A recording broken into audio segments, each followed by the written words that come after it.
कभी भी अपने आप को किसी से कम मत समझना दोस्त। जो कि तुम कर सकते हो किसी का बाप नहीं कर सकता, मैं इसे लिख के ले लो। हम लोग अगर फेल भी हो जाओगे ना तो घमंड के साथ तुम्हारा आत्मा कहे कि तुमने अपना 100% दिया था इस भर्ती के लिए, तुमने जी जान से पढ़ाई की थी। तुम्हें तक खाली इतना मैंने जितना बताया इतना भी कर लो ना। एसएससी जीडी के एग्जाम में 140 नंबर किसी का बाप रोक दे तो फिर बोलना कि सौरभ भैया ने क्या। सभी दोस्तों को जय हिंद, वंदे मातरम, राम राम। एसएससी जीडी 24 की भर्ती का एग्जाम फरवरी 20 तारीख से स्टार्ट है। मतलब ले दे के अप्रॉक्स 30 दिन का टाइम बचा हुआ है। इस 30 दिन के अंदर इसके एग्जाम की तैयारी कैसे करनी है, इससे हमारा कंफर्म सिलेक्शन हो जाए।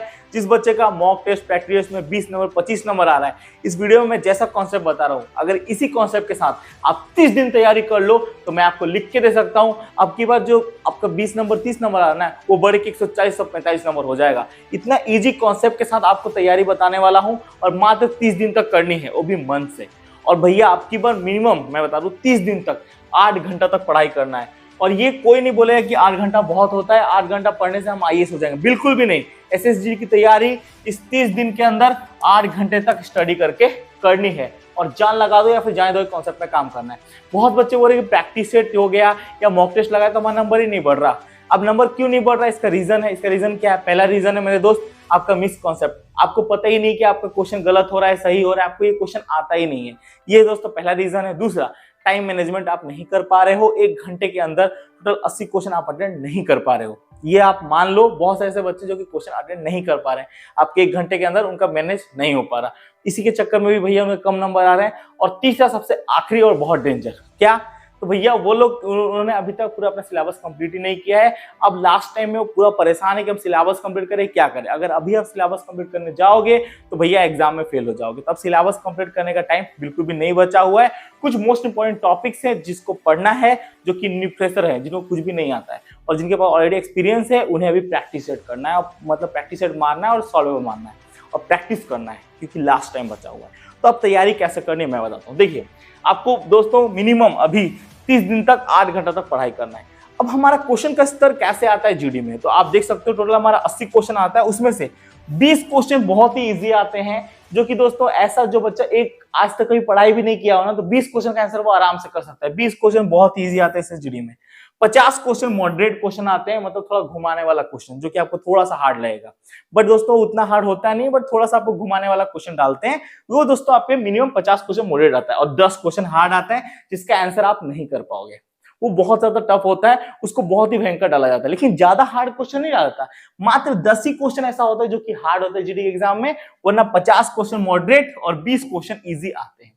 ये दोस्तों बहुत ही अच्छा चीज है। अब बात बाकी हमारा स्कोर कैसे अच्छा आएगा, देखिए कौन से सब्जेक्ट पे ज्यादा फोकस करना है जो कि हाई स्कोर वाले हैं। देखिए मैं बता दूं, हिंदी में 40 से 40 नंबर लाना संभव है। ठीक है, हिंदी और इंग्लिश में जो बच्चा का अच्छा होता हो वो 40-40 नंबर ला सकता है। मैं खुद ही भाई लेके आया हूं, इसलिए आपको बता रहा हूं। तो इसमें दोस्तों 40-40 नंबर लाना बहुत ही आसान है। ज्यादा फोकस जिन बच्चों का हिंदी हो रहा है अच्छा खासा, उनको हिंदी में करना चाहिए और पूरा कॉन्सेप्ट क्लियर करके 40 से 40 नंबर लेके आना चाहिए। बट जीके जीएस में हमें उतना फोकस नहीं करना है, नॉर्मली फोकस करना है जीके जीएस में। जीके से हमारा टारगेट रहना चाहिए 40 में से अप्रॉक्स 20 में से आपके 21 नंबर लाने का। कोई बहुत ही अच्छा बच्चा हो तो लेके आ सकता है, वरना 20 नंबर वो ला सकता है, क्योंकि जीके जीएस में क्या है ना, कहां कहां डालता है कॉन्सेप्ट पता नहीं चलता है। इसी के चलते मैं बता रहा हूँ। बाद बाकी रीजनिंग बहुत ही इजी होता है, 40 से 40 नंबर आना बहुत ही आसान है। इसमें हाई स्कोर किया जा सकता है। इसमें ज्यादा फोकस करना है हिंदी, रीजनिंग और मैथ। मैथ में भी दोस्तों अगर नहीं हो पा रहा है, आपका मैथ कमजोर है, वीक है, तो फिर भी मैथ को उतना फोकस करने की कोई जरूरत नहीं है। मैथ को नॉर्मली आप फोकस भी कर सकते हो, कोई दिक्कत नहीं। फिर भी 40 में से भैया 30 नंबर लाने की कैपेसिटी रखो मैथ में भी फोकस करके भी। ठीक है, 40 से 30 नंबर लाओ और उससे कम भी रहा तो कोई दिक्कत नहीं है, 20 नंबर भी रहा तो सिलेक्शन हो जाएगा। क्योंकि ऐसे बहुत सारे स्टेट हैं जो कि नॉन हिंदी वाले स्टेट है, कट ऑफ बहुत ज्यादा कम जाता है। ठीक है, इतना भी हाई कट ऑफ नहीं जाता, कट ऑफ बहुत ज्यादा कम जाता है, तो उन स्टेट में कोई भी दिक्कत नहीं होगा। अब सबसे बड़ी बात कि अगर आप एसएसजीडी का एग्जाम देने जा रहे हो तो भैया आपका जो आप मॉक टेस्ट देते हो या दोस्तों प्रैक्टिस टेस्ट देते हो, उसमें क्या किस चीज से फोकस करना चाहिए। तो देखिए सबसे पहली बात, जब भी आप एसएससी जीडी का मॉक टेस्ट या प्रैक्टिस टेस्ट देते हो तो आपको दोस्तों 3 चीजें फोकस करना बहुत जरूरी है। अब 3 चीज क्या क्या होते हैं, आज के बाद जब भी आप एसएससी का मॉक टेस्ट प्रैक्टिस टेस्ट दो तो आपको सबसे पहले दोस्तों मॉक टेस्ट या प्रैक्टिस टेस्ट का एनालिसिस करना है। क्वेश्चन कैसे गिरा हुआ था, क्वेश्चन का स्तर क्या था, और दोस्तों आपको देखना है कि हमने कौन से क्वेश्चन सही किए हैं। जो क्वेश्चन आपने सही किए हैं उस पर फोकस कम करना है, और जो क्वेश्चन आपने भैया गलत किए हैं उस पर ज्यादा फोकस करना है। जो क्वेश्चन आपने गलत किया है उस पर सबसे ज्यादा फोकस करना है। अगर आप फोकस नहीं करोगे तो फिर भैया नहीं होने वाला। जो क्वेश्चन आपने गलती किया है उस क्वेश्चन पे सबसे ज्यादा आपको फोकस करना पड़ेगा, करना है उस पे। और मेरे दोस्त उसके बाद जो आपने क्वेश्चन स्किप कर दिया, जो आपको टोटली आ ही नहीं रहा, ठीक है, वो क्वेश्चन में भी आपको बहुत ज्यादा फोकस करना है। तो ये दो जगह आपको सबसे ज्यादा फोकस करना है। जैसे सोच लीजिए आपने दोस्तों रॉन्ग क्वेश्चन किया मैथ का, ठीक है, मैथ का आपने रॉन्ग क्वेश्चन किया, तो दोस्तों कौन सब्जेक्ट में रॉन्ग क्वेश्चन किया, number system, percentage, profit loss, कहां पे रॉन्ग किया उस पर ज्यादा फोकस करना है, ठीक है। और जो आपने क्वेश्चन स्किप कर दिया उस पर फोकस करना है। मैं बताऊं मैथ के क्वेश्चन थोड़े से हार्ड हो सकते हैं, जो कि हमें मानता हूं कि बहुत सारे बच्चे हैं ऐसे नहीं कर पाते, मैथ और जीके जैसे कुछ क्वेश्चन, बस ऐसा नहीं कि सारे क्वेश्चन होते हैं। बाद बाकी रीजनिंग में तो 40 से 40 क्वेश्चन आप कर सकते हो ना यार, बहुत इजी क्वेश्चन आते हैं, है ही क्या रीजनिंग में, कुछ भी नहीं है।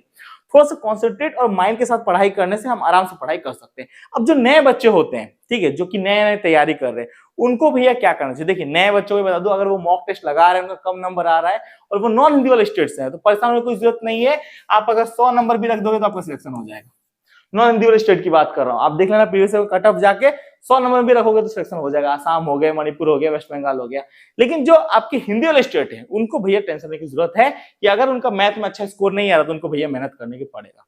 और 30 दिन के अंदर आपको ऐसे ही मेहनत करनी। अब जो कि 30 दिन क्या आप सोच रहे हो सिलेबस कंप्लीट करोगे, बिल्कुल भी नहीं। अब कुछ मोस्ट इंपोर्टेंट टॉपिक्स हैं, मैं आपको टॉपिक सजेस्ट कर देता हूं, वो टॉपिक भी अगर आप पढ़ोगे तो आपका सिलेक्शन आराम से हो जाएगा। अब मोस्ट इंपोर्टेंट टॉपिक्स क्या वही आपको बताता हूं। उससे पहले बहुत से बच्चे मुझे पूछ रहे थे कि सौरभ भैया हम दोस्तों भैया रेलवे की तैयारी कर रहे हैं, आरपीएफ, एएलपी और बहुत सारी वैकेंसी है, सबकी तैयारी कर, तो मैथ हमें कहां से पढ़ना चाहिए। क्योंकि दोस्तों अब एसएसजीडी का एग्जाम में बहुत सारे बच्चे हैं कॉन्सेप्ट क्लियर नहीं है, तो मैथ का पूरा कॉन्सेप्ट से लेके पूरा दोस्तों डिटेल थ्योरी तक कौन सा बेस्ट बुक रहेगा। तो इसके लिए दोस्तों ये आपके एशियन पब्लिकेशन की बुक आ जाती है, ठीक है, आप यहाँ पे देख सकते हैं। ये स्पेशली मैथ के लिए one of the best book रहने वाली है, R S Agarwal Asian publication की। इसमें आपका इस बुक से आप तैयारी का पूरा मैथ क्लियर हो जाएगा। और ऐसा कोई एग्जाम नहीं जिसके लिए बुक कारगर साबित है नहीं। आईबीपीएस, पीओ हो गया, चाहे वो एसबीआई हो गया, चाहे दोस्तों एमबीए हो गया, देन दोस्तों UPSC, SSC CGL, SSC CPO, SSC GD, SSC MTS, सभी एग्जामों के लिए one of the best math की बुक रहने वाली है। और इन्हीं के साथ दोस्तों इनका एक रीजनिंग का ही बुक आ जाता है। ये दोनों बुक दोस्तों one of the best book रहेगी। दोनों बुक से अगर आप तैयारी करोगे तो सारे एग्जाम को आराम से क्वालिफाई कर पाओगे। ये दोस्तों one of the best book रहने वाली है। एसएससी के जितने भी एग्जाम होते हैं, चाहे वो जेई हो, मेंस हो, सीजीएल हो, सीपीओ हो, एसएससी जीडी हो, ठीक है, सभी के लिए वन ऑफ द बेस्ट दो बुक रहने वाली है। और दोस्तों ये दो बुक से तैयारी करो तो कंफर्म सिलेक्शन हो जाएगा। ये है मैथ की बुक, ये रीजनिंग बुक, इनका लिंक मैं डिस्क्रिप्शन में डाल दूंगा, आप चाहो तो ऑनलाइन परचेस कर सकते हो। ये one of the best book रहने वाली है आपकी तैयारी के लिए, और ये आपका पूरा कॉन्सेप्ट क्लियर कर देगी, चाहे वो मैथ का हो चाहे वो रीजनिंग का हो। देन दोस्तों जो भी नए बच्चे हैं अब उनको क्या करना चाहते हैं अपने टॉपिक के ऊपर, तो उनको भैया सबसे पहले क्लियर करने हैं सारे टॉपिक को। अब यार देख सकते ये टॉपिक है। अब दोस्तों नए बच्चों के पास टाइम तो बचा नहीं है, क्योंकि एसएससी का एग्जाम के लिए कितना टाइम बचा हुआ है आप ही बताओ। टाइम तो है नहीं, बिल्कुल भी टाइम नहीं है। अगर आप लोगे तो टाइम बिल्कुल भी नहीं है। अब मात्र 33 दिन के अंदर पूरा सिलेबस तो आप कंप्लीट कर नहीं पाओगे, लेकिन इतना टॉपिक को आप कंप्लीट कर सकते हो। अगर आप इतना भी टॉपिक कंप्लीट कर देते हो ना, चाहे वो हिंदी हो, रीजनिंग हो, मैथ हो, जीके जीएस हो, इतना जितना मैंने आपको बताया ये सब आप क्लियर कर दोगे ना, फिर भी आप में से लिख के ले लो एसएससी जीडी के एग्जाम में 140 में से आपका, सॉरी 140 बोल रहा हूं, 160 में से 140 नंबर कंफर्म है। किसी का बाप आपका नंबर नहीं रोक पाएगा। आप यहाँ पे लिख के ले लो 160 में से 40 नंबर कंफर्म आना है, बस इतना ही कंप्लीट कर लो। अब इतना तो आप कर ही सकते हो। अब इतना इसको भी कैसे करना है वो भी मैं आपको बताता हूँ। जैसे कि आप सोच रहे प्रॉफिट लॉस, अब आप नए बच्चे, आपको प्रॉफिट लॉस के बारे में कुछ भी नहीं आता है। अब क्या करना है, क्या प्रॉफिट लॉस का पूरा एक से एक क्लास देखना है? नहीं, प्रॉफिट लॉस का यूट्यूब पे मैराथन होता है। बहुत सारे यूट्यूब के टीचर्स हैं जो कि मैराथन कराते हैं। अब मैराथन देखना है, एक दिन आपने देखा, एक दिन में आपने पूरा दोस्तों प्रॉफिट लॉस को जान लिया किस टाइप के होते हैं। अब दोस्तों इसको प्रैक्टिस करना है, बार बार प्रैक्टिस करना है। आएगा नहीं समझ में आएगा मुझे पता है, फर्स्ट ऑफ ऑल डर लगेगा, पसीना भी चुएगा, पर एक चीज याद रखना दोस्त, जो तुम कर सकते हो किसी का बाप नहीं कर सकता। ये चीज याद रखना, कभी भी अपने आप को किसी से कम मत समझना दोस्त। जो कि तुम कर सकते हो किसी का बाप नहीं कर सकता, मैं इसे लिख के ले लो। हम लोग क्या है अपने आप को हल्के में ले लेते हैं, अपने आप को हम लोग कम समझते हैं कि हमसे नहीं हो पाएगा। अरे दोस्त हमसे नहीं हो पाएगा तो फिर किससे हो पाएगा, किससे नहीं होगा। कभी भी अपने आप को कम मत समझना, ठीक है ना। जो तुम कर सकते हो किसी का बाप नहीं कर सकता, लिख के ले लो मेरे से। हर इंसान के अंदर कुछ ना कुछ स्पेशल क्वालिटी होती है, लेकिन हमें क्या फोकस करना पड़ेगा, डरना नहीं है। हम लोग क्या करते हैं, मैथ को देख के थर थर कांपने लगते हैं, मैथ नहीं होगा। लेकिन मैथ एक ऐसा सब्जेक्ट है ना जिसमें 40 से 40 नंबर लाना आसान है। कुछ स्पेशल टॉपिक है ये जितना मैंने आपको टॉपिक बताया ना, यही टॉपिक को अगर आप क्लियर कर दोगे ना मैथ में, यही सारे टॉपिक को, ज्यादा टॉपिक भी नहीं है, यही सारे टॉपिक है, देख लो इसको, ठीक है, ये सारे टॉपिक हैं, इसको आप अगर क्लियर कर लेते हो तो भैया ऐसे ही मैथ में यहीं पे देखते देखते आपका नंबर आ जाएगा। अब मैं क्या बोलूं बताओ, आप बोलोगे नहीं सौरभ भैया ऐसे हवा में बातें कर रहा है, बट मैं हवा में बातें नहीं कर रहा हूँ, इतना ही क्लियर कर दो, देखो मैथ में बहुत अच्छा स्कोर आ जाएगा। रीजनिंग का, रीजनिंग में 40-40 नंबर आना बहुत ही आसान है। लोग बोलते हैं नहीं बहुत मुश्किल है, बट मैं बोल रहा हूँ 40-40 नंबर लाना रीजनिंग में आसान है। रीजनिंग के ये जो मिसिंग नंबर हो गए, कोडिंग डिकोडिंग हो गया, सिटिंग अरेंजमेंट हो गया, ठीक है, वो आपके नंबर सीरीज हो गए, मिरर इमेज हो गया, अगर इस इतना ही कवर कर लो, 2 2 4 5 तो टॉपिक कवर कर लो, हर दिन एक सीरीज देख लो, मिसिंग नंबर का सीरीज देख लो पूरा यूट्यूब पे, ठीक है, कोडिंग डिकोडिंग का पूरा सीरीज देख लो, ठीक है, नंबर सीरीज का, सिटिंग अरेंजमेंट का सीरीज देख लो और पूरा इसको क्लियर कर दो। देखो कैसे आता नहीं है। जीके जीएस में क्या है, कुछ नहीं है, इतना ही अगर क्लियर कर लोगे ना, फिर भी 40 में से मैं आपको लिख दे रहा हूँ 28 नंबर तक का भैया इसी में से डालता है ज्यादातर, हिंदी का भी दोस्तों ज्यादातर इसी में से डालता है। लेकिन हमारे अंदर कमी क्या होती है पता है, हम डरते हैं, मैथ को देख के डरते हैं, जो कि नॉन हिंदी वाले स्टेट के बच्चे वो हिंदी को देख के डरते हैं, इंग्लिश को देख के डरते हैं, और जब जब हम डरेंगे तब तब हमें डर आ जाएगा, ये चीज याद रखिएगा। और अभी जो लास्ट टाइम में जिन बच्चों का पूरा सिलेबस कंप्लीट हो चुका है, मैं उनको बस इतना ही कहना चाहता हूं, उनको प्रैक्टिस सेट रोज करीबन 3 ठो मारना चाहिए, और मॉक टेस्ट एक सो के उठ के एक मॉक टेस्ट तो लगाना ही चाहिए। और जिन बच्चों का सिलेबस कंप्लीट नहीं है तो उन लोगों को स्पेशली इन सारे टॉपिक को क्लियर करना है। सबसे पहले इस सारे टॉपिक को क्लियर करना है, ठीक है, जितने भी यहाँ पे टॉपिक है सारे टॉपिक को क्लियर करना है, और हर दिन हर एक टॉपिक का 100 क्वेश्चन का भैया 100 क्वेश्चन का हमें प्रैक्टिस करना है, चाहे प्रॉफिट लॉस के हो गए, मिसिंग नंबर हो गया, कोडिंग डिकोडिंग हो गया, सिटिंग अरेंजमेंट हो गया, नंबर सीरीज हो गया, मिरर इमेज हो गया, 100 क्वेश्चन का भैया रोज प्रैक्टिस करना है, और 1 से लेकर 2 भैया हमें प्रैक्टिस में लगाना है। जब लास्ट के 20 दिन बचेंगे एग्जाम का, तो 20 दिन के अंदर आपको भी भैया पर डे नहीं भी तो 3 प्रैक्टिस सेट और 1 मॉक टेस्ट देना पड़ेगा। आप ऑनलाइन दो ऑफलाइन दो, इससे कोई फर्क नहीं पड़ता, आप कहीं से भी दो, लेकिन दो। ये आपकी औकात बताता है कि आपके एग्जाम में कितना नंबर आएगा। जितना नंबर आज आपके मॉक टेस्ट और प्रैक्टिस में आ रहा है ना, उससे 5 से 6 नंबर कम ही आएगा आपके ओरिजिनल एग्जाम में, ये भी चीज याद रखना।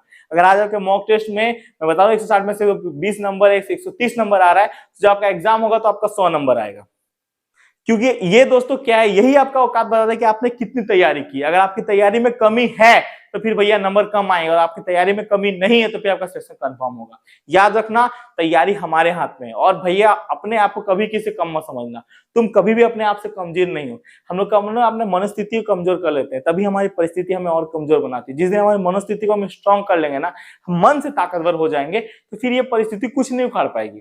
बस हमें मनस्थिति से स्ट्रॉन्ग होना है। और एसएससी जीडी में यही तो देखा जाता है, क्वेश्चन का स्तर क्या बहुत ज्यादा हार्ड आता है? कौन बोला एसएससी जीडी में क्वेश्चन हार्ड आता है? कुछ नहीं आता है क्वेश्चन। अगर जो बच्चा थोड़ा सा तैयारी करे पूरा मेंटेलिटी के साथ, और अभी एसएससी जीडी में आपको लिखित दे रहा हूं, जो बच्चे का भैया कॉन्सेप्ट क्लियर नहीं है उसको तो भैया अभी 3 आवर्स तक मैथ, 3 आवर्स तक जीके जीएस, और 3 आवर्स तक रीजनिंग, और 3 आवर्स तक हिंदी, अप्रोक्स नहीं भी तो भैया मैं बता दूं 8 घंटे से ऊपर का उसे पढ़ाई करना चाहिए। मैं आपको लिखित दे रहा हूं 8 घंटे से, ठीक है ना, 8 घंटे से ज्यादा पढ़ाई करनी चाहिए अप्रोक्स अभी, ठीक है। हर दिन आपको ये कॉन्सेप्ट पकड़ना पड़ेगा। जिसका अभी कॉन्सेप्ट क्लियर नहीं है उसको मैं बात कर रहा हूँ, क्योंकि जब कॉन्सेप्ट क्लियर नहीं होगा तो फिर नहीं हो पाएगा ना मेरे दोस्त। कितना प्रैक्टिस सेट में आप उठा लोगे जब आपको पता ही नहीं होगा कि नंबर सीरीज होता है क्या है, प्रॉफिट लॉस होता है क्या है, परसेंटेज होता है क्या है, आपको कुछ आता ही नहीं है, आप कैसे क्लियर कर दोगे? नहीं क्लियर कर पाओगे ना। पहले आपको पता तो होना चाहिए, इसको मिनिमम जानना तो है, इसका एक सीरीज देखो और करो। और जिस बच्चे कॉन्सेप्ट क्लियर है मेरे दोस्त, आपको पर डे नहीं भी तो अभी पूरा गांठ बांध लो, ठीक है ना। प्रैक्टिस सेट मारना है तो मारना है, प्रैक्टिस सेट पर डे 3 ठो मारना है, जिसका सारा कुछ क्लियर हो चुका है। 3 प्रैक्टिस सेट मारना है, ठीक है, और मॉक टेस्ट 1 लगाना है। और जो भी गलती होता है, ठीक है ना, उस पर ज्यादा फोकस करना है, कहां हमने ज्यादा गलती की है, कौन सा क्वेश्चन हमने छोड़ दिया है, और कौन सा हमारा क्वेश्चन राइट हुआ है। जो राइट हुआ है उस पर ज्यादा फोकस करने की जरूरत नहीं है, जो हमारा रॉन्ग क्वेश्चन हुआ है सबसे ज्यादा फोकस करने की उस पर जरूरत है, और जो क्वेश्चन हमने स्किप कर दिया है उस पर सबसे ज्यादा फोकस करने की जरूरत है।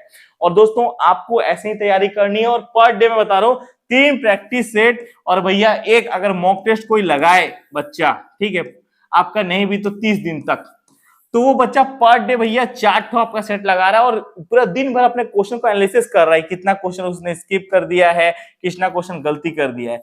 अब वो बच्चा हर दिन कुछ ना कुछ सीख रहा है।